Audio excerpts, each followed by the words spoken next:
If you want to. So I said, I'm one of the sheep. Sherman says, hey, Lynette, I'm one of the sheep. I'm just messing with him today. He knows I'm messing with him. I love him. He's my buddy. Jesus said, my saints, they hear my voice.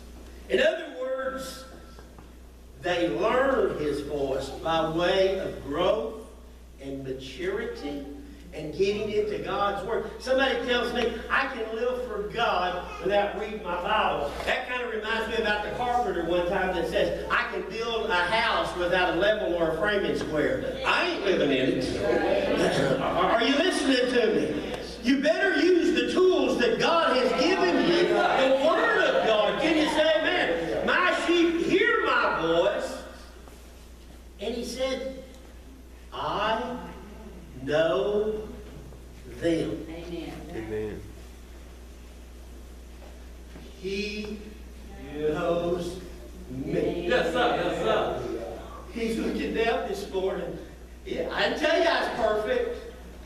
And the devil's probably got a whole list of stuff that he could show about me where I've made mistakes in my lifetime, things in my closet that I don't want nobody to ever know that I've done. But it's been put under the blood and it's been forgiven. And God said, he is mine. I know him. Yes, sir.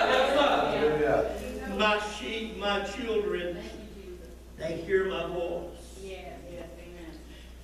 For him to know you means there's a term that we don't hear it very often in other churches. The Pentecostal movement uses it, but we're even getting, some of us are even getting away from it. It bothers me. But the term is personal relationship with Jesus Christ. Are you listening to me? You know, everybody says, I see sometimes, Lord forgive me, and I'm not a judge because God's the judge, but you hear people get up but I want to thank Jesus for helping me win the Super Bowl, and then they start cussing. I just want to say, sir, don't use that terminology with the name of our Jesus Christ. He knows those that are his. Amen. And he goes on to say, and they, who is they? That's you. And they follow me. Can you say amen? Again, I want you to listen very carefully, okay? Because as Christians, I don't want anybody to leave this place with the attitude that we are boasting that we are better than anybody. Because you listen to me. God created all mankind and gave each and every one of them the same amount of love. Amen. And the only difference between the saint and the person that's not a saint, one has received Christ and one has not yet. God loves us all the same. Don't you pass judgment. You look at me and say, I can't believe he did that. Well, you better quit looking at me. You getting your eyes off of me because you're probably doing something as crazy as I just did. Get your eyes off of people. Keep your eyes on yourself and your walk with God. And ask God to help you walking in the Spirit. 3 steps, again, I'm going to repeat them, to walking or living in the Spirit. And folks, it starts right here between your ears. Listen to me. We hear voices, but if we are walking in the Spirit the way we're supposed to, we recognize the voice of the Lord Jesus Christ. We listen to Christ's voice. I want to listen. You say, well, you just got through saying you recognize. Ain't that the same as listening? I recognized my mama's voice when I was a little boy. I might have recognized it, but I didn't listen to it. Are you listening to what I'm saying? There's a difference between recognizing Christ's voice and really listening to his voice. And then there's a third, which is very important. And you know what that is? That is to obey Christ's voice. We walk in the Spirit. We recognize it as Christ speaking. And once we realize it is him, we begin to listen to what he has to say. And and then we step out by faith and we begin to obey. And that's walking in the Spirit. Are you listening to me? That's living for God, being obedient to the things that God would have you to do. let me give you an example this morning. And I'm hurrying. I think this is a great example of Adam and Eve in the Garden of Eden. There are three things that some theologians say today about that incident. You may disagree with me. You come to me after the service and I'm going to give you the scriptures. But there's three things that many theologians disagree on. Number one, some say that Adam was not with Eve during the time of the temptation. Some say they were separate. Listen to me very carefully. My Bible says they were together. And some of you say, now wait a minute, it says it. Just hang out with me. Just don't let your hair down if you got any. Okay? Just hang out with me for just a moment. People say they weren't together. Yes, they were together. The second thing that people say, that the serpent was the devil. Now, I know many of you, I know Sister Judy had talked to me one time. She said, you got to be kidding me. I've always been taught that snake was actually the devil. That's what people teach. No, it wasn't. No, it wasn't. Stay with me for just a moment. And number three, people say Adam wasn't the one deceived. Now, men like this. Most women don't like this, but listen to it. Some say that Adam wasn't deceived, but Eve was the only one deceived. That's not true either. Are you listening to me? I want you to notice with me, the Bible very plainly gives us an order of events. You say, now what does this have to do with walking in the Spirit? It has everything to do with it because it has to do with voices being heard. Are you listening to me? I said all of them heard voices that day. Lucifer deceived the serpent. He said, oh no, that snake was the devil. if that snake would have been the devil, then it would not have been cursed to crawl on his belly and eat dust for the rest of its forever. Are you listening to me? There's a Satan and there was a snake. Lucifer deceived the serpent. We don't know a whole lot about the conversation and everything that went on. The Bible doesn't talk about that. But the serpent yielded to Lucifer, which had become Satan's voice. And instead of ignoring, keep in mind that snake was part of God's creation, and that Adam had been given control over. Okay? So we got to understand, Lucifer spoke. And the snake listened. Yeah. Possibly something like this. You know, I want you to go over to that woman, and I want you to tell her to eat of that tree. Knowledge of good and evil. I don't know. The Bible isn't very clear, but stay with me. Number two, the second voice. The serpent went over to the tree where Eve was, and Adam was close by. And the serpent deceived Eve. I had a Sister Hazel. All of you remember Sister Hazel. Oh, she knew her Bible. And we usually agreed, but I told her one time, I said that the snake didn't deceive the man. The snake deceived Eve. Oh boy, she about come unglued. I had to show her in the Bible, 1 Timothy chapter 2, verse number 14. It was all about a voice. Lucifer deceived the serpent, then the serpent went and deceived Eve, and then Eve deceived Adam. That's the order. And the Bible proves it. I can give you proof. You want scripture? I'll give it to you. Genesis chapter 3, 1 through 24, 1 Timothy 2 and 14. And the reason I'm telling you that is this.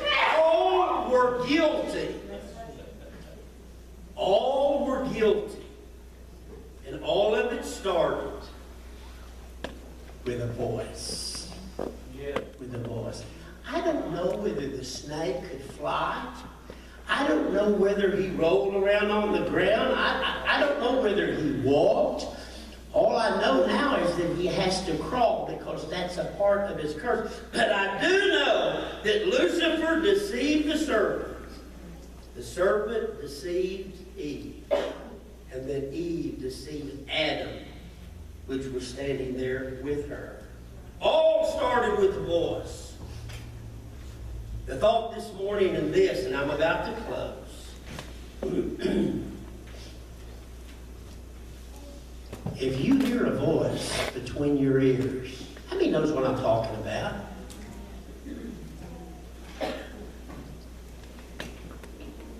If you don't recognize that voice, you know, there's not a thing that you can do about being tempted. Are you listening to me? It's very similar to, there was nothing you could do about being born. How many told your mom and dad that you wanted them to have you? Is there anybody here? You didn't have a choice in it, okay? But you have a choice where you spend eternity. That's your choice. Are you listening to me? And when you hear a voice, and it happens, you have a choice. And the closer that we get to God, the more we recognize His voice. He says, my son, it's me. Listen to me. Amen. Walk with me. Talk with me. Yes. God gave me a couple of songs. I want to read them this morning, very short. Maybe the praise team knows them. If you do, that'll be great here in just a little bit. But how many remembers these songs? Don't lose your vision of Jesus. Keep your eyes ever on Him.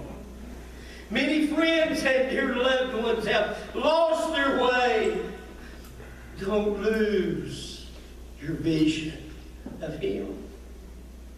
One song says, turn your eyes upon Jesus. Look full into His wonderful face.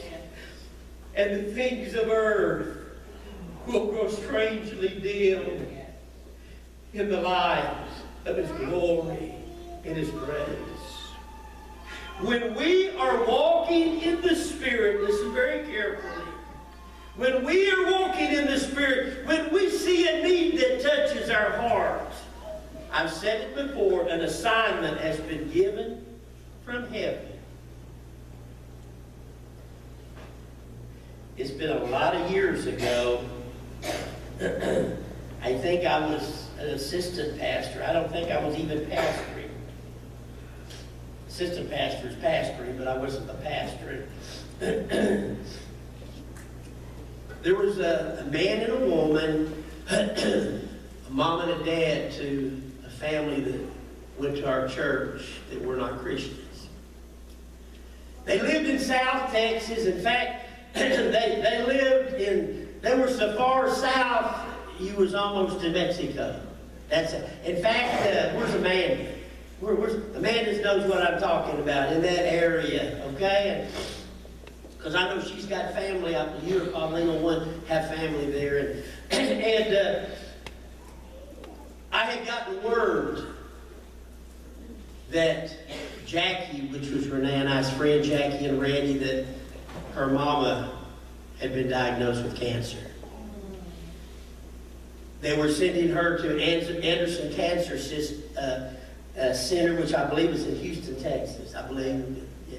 Anyway, I believe that was the name of it. I know that's where I went, to Houston. But anyway, God began to deal with my heart. I want you to understand something this morning. By no means at all, God knows He gets all the glory. I'm not trying to gloat or bring praise to my name. And if any of you are hearing a voice that believes that, it's the devil. Are you listening to me? God began to lay upon my heart to go to Houston, to Anderson Hospital, and to pray for this woman. Didn't know her that well. Renee, had we ever even met her before? I don't think we just knew Randy and Jack. I never even met them before. I told Renee, I said, found out the day that she was going into the hospital, I said, we got to go. God told me to. Got in a car, we drove. Listening to the right voice. Knowing that you're walking in the Spirit. Amen? Amen. Pulled into the parking lot. Renee and I, we walked into the lobby. She knew we were coming. She was across the room. She stood up and I saw her, and it was almost like we come together. She began to cry and she began to weep. And right there in the lobby of Anderson Medical Center, she gave her heart and life to Jesus Christ. It wasn't because she deserved it. It wasn't because I was anything special. But it was because the Spirit of God had an assignment. Are you listening to me? An assignment was given. And you better listen to the assignment. Satan many times can speak in such a way that can sound so close to the enemy's voice. I hate to say this, but he's probably the best counterfeiter that's ever come around. Amen? Amen. Learn to listen. It wasn't too long after that, she had already gotten saved. Now, her husband was a tough guy. He wanted nothing to do with God. And I felt led to go to South Texas. I don't even remember the reason we went at that particular situation. But we went to South Texas, and after the fact, I found out Randy and his brother Bunky and Lolly, and there's a big family. All of them live around here now. But I found out later that he had nothing to do with preachers. He would put you out of his house in a heartbeat. Maybe throw you out head first. They had told me stories after the fact. You know, they're not going to tell me this before I come. You know, you ain't going to walk into a double-barrel shotgun. You know. They said he just has no use for ministers of the gospel. He'll embarrass you, he'll curse you, or whatever. I walked into that house. They were a very poor family. I will never forget. This is the reason why I know that it was an assignment from God. I walked into the house. I didn't know much about him, but Randy and his son Bunky came to me later and said, he found out you were coming. Now, this is the same man that likes to work over preachers now. He found out you were coming. And he got up and took a shower and shaved. Put on a nice shirt.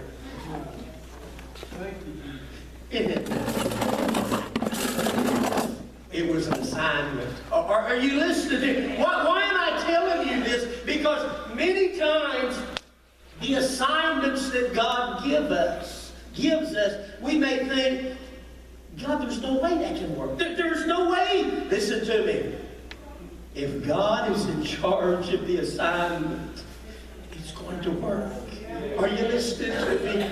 God's way. Not your way, not my way, but God's way. Love never fails. Hallelujah. You don't need to be walking around telling everybody, well, you're doing this wrong, or you're doing this wrong, or this is what's bad about you. Just go in there and just hug them and love them. Because it's about love. And if it's not about love, it's not about God. Are you listening to me? You're here today and you think, I'm a pretty special special, God, because I know Jesus. The only reason you're special is because you know Jesus. Because my Bible says that without Him we're all nothing but filthy rags. Yes. Amen. We sinned and we needed